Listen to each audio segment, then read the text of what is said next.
Jambo na karibu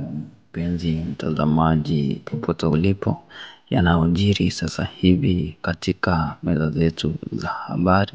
ni kwamba aliyekuwa naibu wa rais ambaye pia ni kinara wa chama cha DCP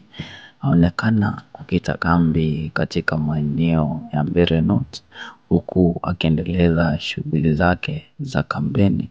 na kuhakikisha kwamba Karish ambaye ni mgombea kiti cha ubunge katika eneo hilo akiwa amesimama na chama cha DCP